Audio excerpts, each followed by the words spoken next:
first of all, what is this tale she tells about her defying the labor laws just because she needed a little change to get a mix-up from those TV dinners she always had to eat?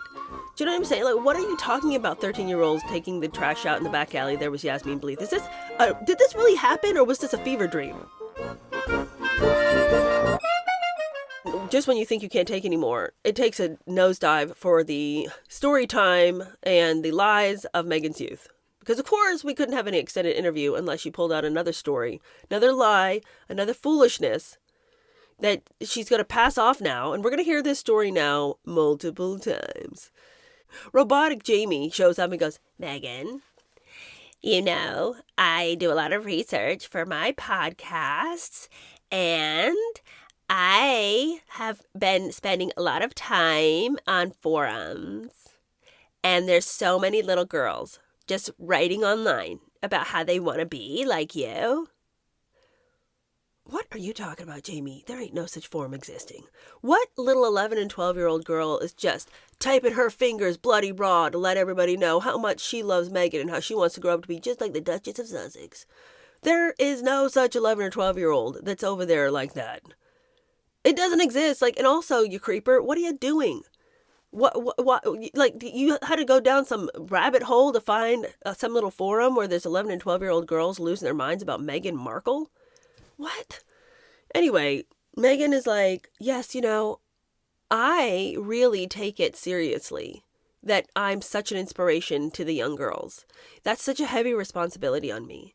And she says that she always tries to remember what it was to be that little 13-year-old girl, what it was like to be, 11-year-old her.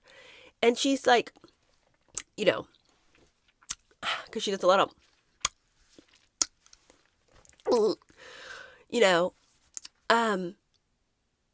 when I was 13, I worked at a little yogurt shop called Humphrey Yogurt. I know, great name, right? Always got to say that, because the story wouldn't be complete if she said Humphrey Yogurt, great name, right? Anyway, and it's first job, and I had to take out the trash one day. And, at that time, it was the 90s, so you got to think about where we were culturally. Baywatch, Yasmine Bleeth, and I'm outside taking the trash out, and I see Yasmine Bleeth. And this was huge for me. And I can't even explain to you how much courage it took to go and talk to Yasmine. And I went up to her, and I gathered all my courage, and I said, Yasmine, I loved you in this commercial.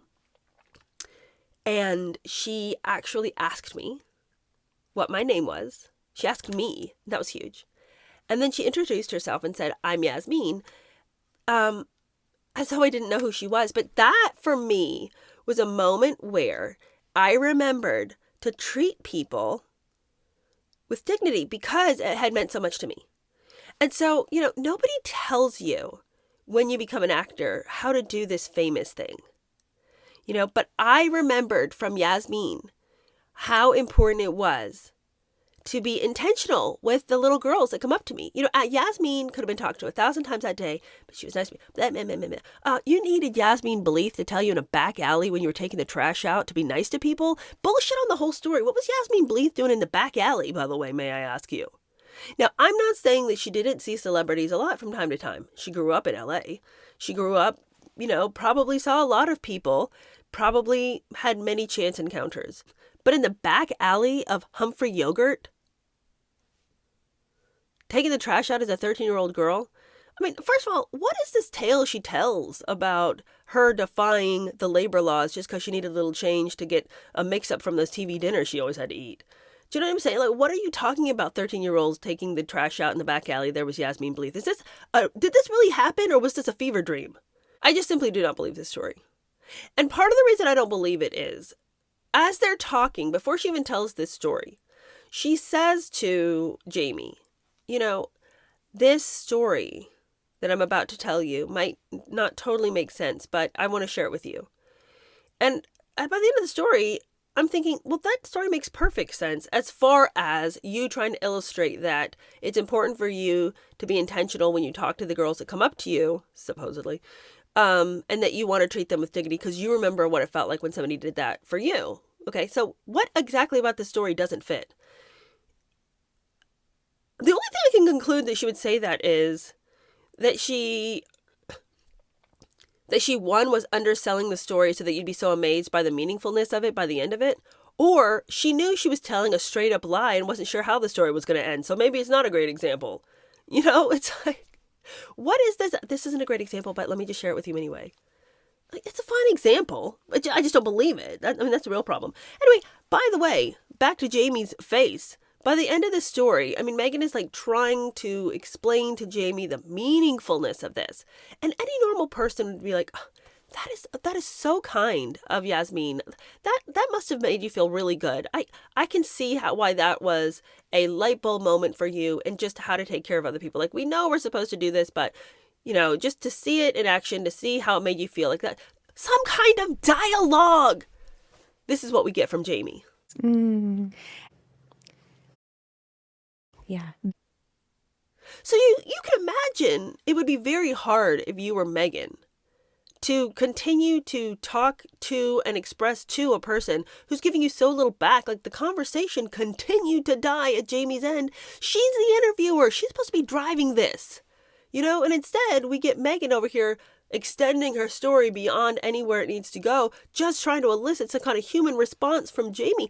This podcast was an hour and a half long because it was Meghan constantly trying to pull from Jaime some kind of human response. If Jaime could have just done us the courtesy of caring about what Meghan was saying or listening to what Meghan was saying so she could have a response, this thing could have been cut down to 20 minutes. Continuing. Oh, I forgot about this. Okay, well, maybe the reason that Jaime looked so deadpan and unattached to the story Meghan was telling is because her mind was thinking about where she was going next. So she couldn't really focus on what Meghan was saying because she was trying to figure out how she was going to bring us into this plane of spiritual bullshit. Okay, because Jaime loves to think of herself as some kind of guru. All right? Enter some of the lamest talk I've heard in a minute. Nobody who has retained their brain and not chucked it at the door could listen to these two women and be like, the depth of wisdom, the spiritual understanding, I'm floored. Okay, so but Jaime wants to think of herself as this person who enlightens you to better. So she says to Meghan, Do you think our lives are divinely ordered, or like our steps are divinely ordered? When you think about that moment and sort of like seeing that example, and now it's part of your life all the time. Meghan is wholly out of her element because Meghan doesn't believe anything. And it's super evident that she's on shoddy ground here. Like, she doesn't even know how to respond to this. Divinely ordained. Like, what are you talking about? There's no God but me. And so she's like, well, I actually have had just highs and lows. And there's some days in my life, which is an amazing life, but sometimes it's a lot. And there have been times when I've just been like, how do I keep going? Like, how? And I had somebody tell me one time that this is the life I chose before I was even here. I chose this life. This is your soul contract. You signed up for this. You signed up for this before you were here. And that was such an interesting thought to me. So that when I get down, I return to that fact that this is the life I chose. I want this. And it helps me. It helps me get through knowing that I wanted this, even before I was even here. Okay, I've heard some whoppers in my time. Never in my life have I heard anybody who legitimately believes that before they ever entered the earth, they were given like a catalog of lives, and then they picked the one they have. And they have to be happy with what they have because before they even got here, before they were even a thought in their parents' minds, they'd already been thumbing through the catalog of life and picked one out. So they don't get to complain because it was their choice. What the F are you talking about? This was my choice before I even got here. What? God forbid this was my choice. You know what I'm saying? Like, of course, there's a lot of great things in my life, but I don't want to believe that everything that happens to me is because baby me, before I was even an embryo, had made selections. And the fact that she refers to it as a fact. What religion teaches this? You guys, please tell me. Is there like a religion that legitimately teaches that you decided before you even got here what your life would be?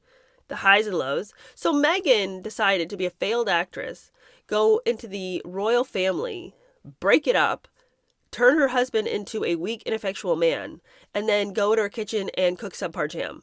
That was her choice? Did someone give her an edited catalog? Like, what happened here? Anyway, seeing that Meghan is grasping for straws, Jaime rises to the occasion for once, but has very little she can offer to this befuddled Meghan Markle. And she says, well, you know, I have this friend who's like super Catholic, like really Catholic. And she goes and sees psychics and mediums because like she says God made them too. So they, you know, they've got something to say too. And she's really Catholic. Does that help you, Meghan?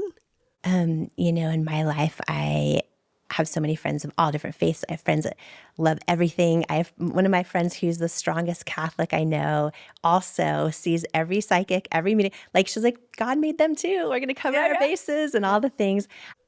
Like, do you understand the disjoiners that were happening in this conversation? Like, there are two ships passing in the night.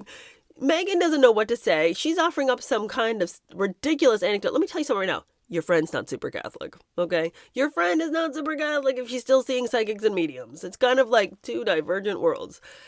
But anyway, they close this up by Jaime, like, really needing Meghan to buy into the idea that this was divinely ordained. And Meghan's like, well, you know, I know you think that, so that's good for me. Like, the fact that that is how you see it, I love that for you.